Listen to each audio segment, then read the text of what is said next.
Vem pra cá, porque, gente, eu vou entrar no mistério. Mais um, Dionísio. Infelizmente. O Marcos vai aparecer aqui atrás.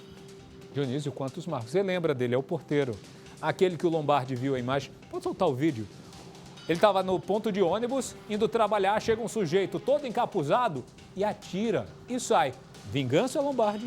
Eu acho, completamente. Gente, a polícia está mobilizada. Policiais de todo o estado estão mobilizados para tentar entender o que aconteceu. Como assim, Dionísio? Movimentação intensa? É, porque tem algumas pistas aí que podem deixar esse caso ainda maior. O Marcos Antônio, porteiro, tinha 58 anos. Saiu de casa, se despediu da família, mandou mensagem para as pessoas próximas, para o colega de trabalho: estou chegando, me espera só um pouquinho.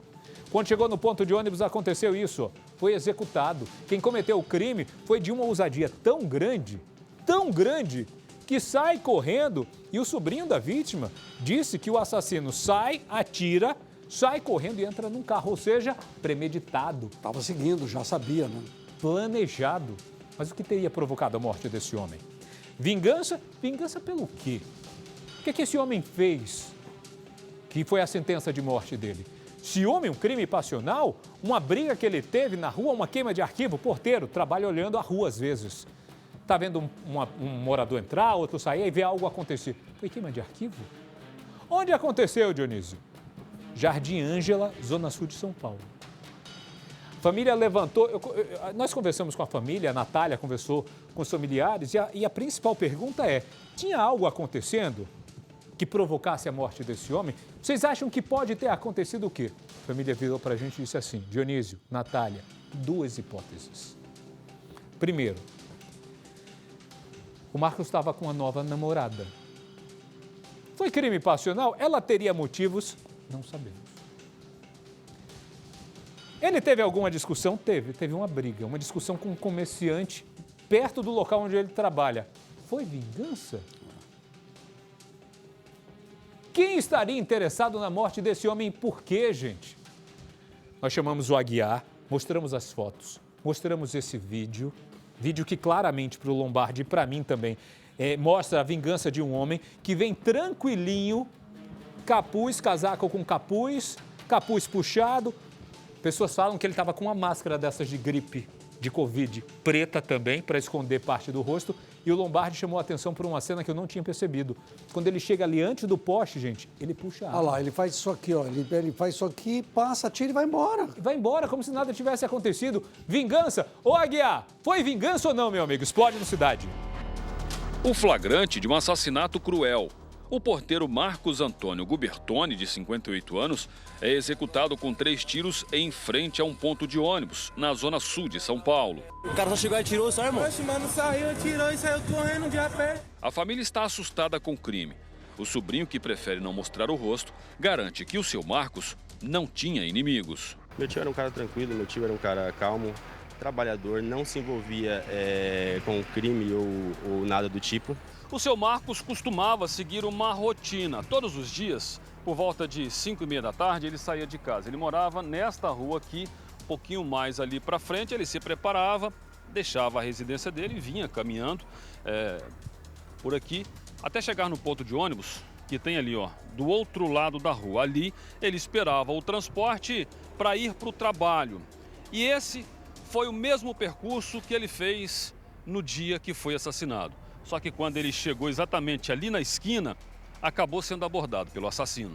A principal suspeita é que o assassino já estivesse vigiando o seu Marcos. Pelo vídeo, é possível ver que o homem, todo de preto e usando máscara, atravessa a rua antes de se aproximar e atirar no vigia. Seu Marcos cai e o assassino deixa o local rapidamente. Para mim, a pessoa que veio e finalizou, fez a execução, não foi a pessoa com o intuito final, não foi a pessoa prejudicada literalmente nisso aí. Para mim, isso aí foi a mandato, foi um crime por encomenda, com certeza. Nossa equipe refez o trajeto de fuga do assassino e pediu aos comerciantes da região mais imagens que poderiam mostrar o atirador em fuga. Nós passamos em vários pontos comerciais, algumas residências, alguns locais que têm câmeras aqui ao longo da rua, porque a imagem mostra o assassino fugindo nessa direção. como se ele fosse se encontrar com alguém que estava dando apoio para ele. Nós passamos, pedimos imagens em muitos locais por aqui, só que infelizmente, tanto os moradores quanto os comerciantes têm medo, não querem se envolver e não forneceram as imagens para a nossa equipe. Vocês chegaram a ver alguém correndo, né? Não sabia o que era, né?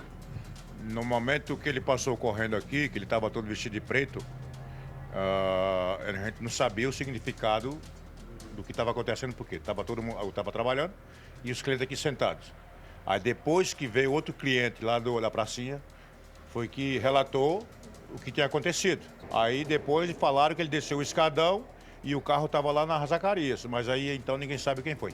Ninguém faz a mínima ideia de quem foi o atirador. O escadão é este que está aqui. Ele dá acesso à rua de cima, por onde então o assassino teria descido correndo.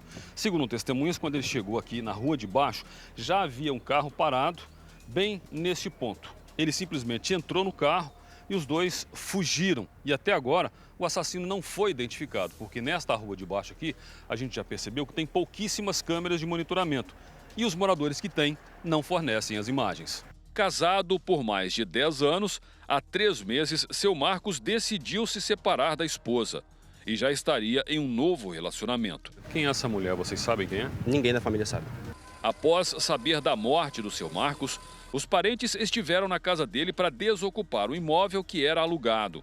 Lá, descobriram que vários pertences do porteiro haviam desaparecido. Rapidinho o pessoal pegou coisas mínimas, que eram as roupas, panela, máquina de lavar, tanquinho, né, e levaram. E esse pessoal é até mesmo o genro dessa pessoa que ele estava se relacionando. E o que mais assim que vocês sentiram falta na casa dele? O notebook e a câmera. Depois eles vieram entregar a câmera, porém a câmera já tinha sido desligada no período do óbito dele, da morte dele. E imagens da câmera que estava no celular do meu tio, a gente tem somente até as 5h25. Depois das 5h25 a gente não tem mais. Como se tivessem desligado para ninguém pegar ele saindo ou se ele estivesse sendo seguido. Isso, correto. O sobrinho também contou que o tio havia se desentendido com o comerciante recentemente. Ele relatou para mim, ele falou, filho, eu tive uma confusão com um rapaz numa padaria aqui e acabei dando na cara dele, entendeu? Eu acabei falando para ele, pai, para com isso, toma cuidado com isso, que o mundo que a gente vive hoje em dia não é fácil. Ele relatou assim, o que foi que motivou essa briga entre ele e o comerciante? Não, ele não relata essas coisas, não relatava essas coisas, ele não entrava no particular assim, na vida dele, ele era um cara muito fechado. Nossa equipe conversou com vários comerciantes que negaram saber sobre o suposto desentendimento envolvendo o seu Marcos. A Polícia Civil ainda tenta identificar o assassino. Enquanto isso, a família vive a angústia de saber que seu Marcos foi executado a caminho do trabalho. Aqui a gente quer que seja feita a justiça, né? Que seja pelo menos encontrado o ocasionador disso aí, ou quem mandou fazer isso aí, né? E quem ocasionou também.